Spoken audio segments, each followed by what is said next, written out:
Saúdo a todos os irmãos do Discipulado Sem Fronteiras com a paz do Senhor Jesus.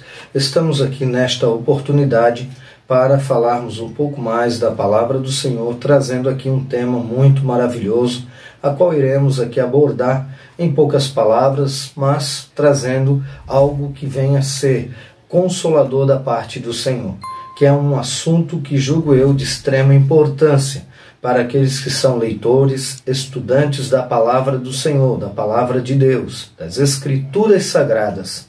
É o tema ou o assunto, as acepções da palavra inferno do Novo Testamento. Então nós vamos falar um pouquinho sobre esse assunto, e para nós introduzirmos esta aula ou esta mensagem, nós vamos aqui para nos basearmos no texto, a qual nós podemos encontrar em Mateus capítulo de número 16, versículo de número 13, a confissão de Pedro, para nós utilizarmos então esse texto como forma introdutória, que diz assim: indo Jesus para os lados da Cesareia de Filipe, perguntou a seus discípulos: quem diz o povo ser o Filho do Homem? Então observamos Jesus fazendo aí um questionamento, uma pergunta. E eles responderam. Ele perguntou para os discípulos o que as pessoas estavam falando concernente a ele. E eles responderam, os discípulos: uns dizem João Batista, outros Elias, e outros Jeremias ou algum dos profetas. Mas vós, continuou ele, quem dizeis que eu sou? Então Cristo agora se reporta ao que os discípulos estão dizendo. O primeiro questionamento, a priori, foi para responder o que as pessoas estavam dizendo quem era Jesus. Agora Jesus reporta a mesma pergunta para os discípulos, mas para eles responderem o que eles achavam de Jesus. E aí nós vamos observar então o versículo 16. Respondendo Simão Pedro, disse: tu és o Cristo, o Filho de Deus vivo. Aí Jesus fala no versículo 17. Então Jesus afirmou, bem-aventurado és, Simão Marjonas, porque não foi a carne e sangue que te revelaram, mas meu Pai que está nos céus. Agora o versículo-chave, então, para a nossa introdução. Versículo 18. Também eu te digo que tu és Pedro, e sobre esta pedra edificarei a minha igreja, e as portas do inferno não prevalecerão contra ela. Então nós observamos aqui o próprio Cristo fazendo um trocadilho no grego, dizendo então a Pedro: também eu te digo que tu és Pedro, que no grego é Petros, pequeno pedaço de pedra, pedra de arremesso. E sobre esta Petras, que é Jesus, edificarei a minha igreja. E aí ele vai dizer então: e as portas do inferno não prevalecerão contra ela. Então aqui nós vamos iniciar a nossa fala de hoje para falar sobre este assunto, as acepções da palavra inferno no grego. Nós estamos no Novo Testamento. Nós estamos, logicamente, trabalhando dentro de uma temática, falando um pouquinho sobre a questão escatológica, para então nós podermos aí agregarmos um pouco mais ao conhecimento do nosso ouvinte, e para que possamos juntos crescermos na graça e no conhecimento. E o mais importante, termos intimidade com o Senhor, saber aquilo que Ele tem para as nossas vidas e termos fé, confiança, certeza da nossa salvação e do que aquilo que há de vir.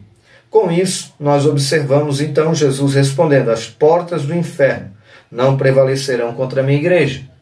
Nós observamos, por exemplo, em uma outra ocasião, lá na Bíblia de estudo da King James, trabalha sobre a questão das portas do inferno. Quando nós observamos esse contexto, nós observamos que não podemos dizer se inferno tem porta. É lógico, ali é uma expressão onde Jesus utiliza então as potências, as forças do inferno não prevalecerão contra a igreja. Com isso, trazendo como base esse estudo da Bíblia King James, para então nós darmos fundamentação juntamente com a Bíblia TEB, É uma Bíblia com tradução do Novo Testamento, muito maravilhosa, muito fiel ao texto grego. Nós observamos que diz assim, ó, e eu te digo que tu és Pedro, e sobre esta pedra edificarei a minha igreja, e a potência da morte não terá força contra ela. Trabalha justamente dentro dessa perspectiva a qual mencionei. Para isso, então, nós vamos observar, para não aqui nos alongarmos, falarmos um pouco sobre as acepções da palavra inferno no grego. Então é importantíssimo, na questão hermenêutica, que nós possamos interpretar de forma correta, para então podermos aplicar também de forma correta. Com isso, nós vamos observar então, baseado naquilo que nós já mencionamos numa outra feita, sobre a questão, da vida, vamos dizer assim, do estado intermediário, que é após a morte, onde estão os mortos. Nós vamos observar então aqui a palavra inferno. Inferno como lugar atual de sofrimento dos ímpios. Mateus capítulo 16, versículo 18. Justamente utilizamos esse texto de Mateus para podermos então nos embasarmos naquilo que queremos, logicamente, trabalhar para com cada um que está nos vendo e nos ouvindo, a cada irmão, a cada irmã que quer aprender mais da palavra do Senhor. Nós vamos observar então que ele é o local, ou menciona esta palavra, o local de sofrimento, mas é o estado intermediário da morte, até a ressurreição. Depois nós vamos ver a palavra inferno como tártaro.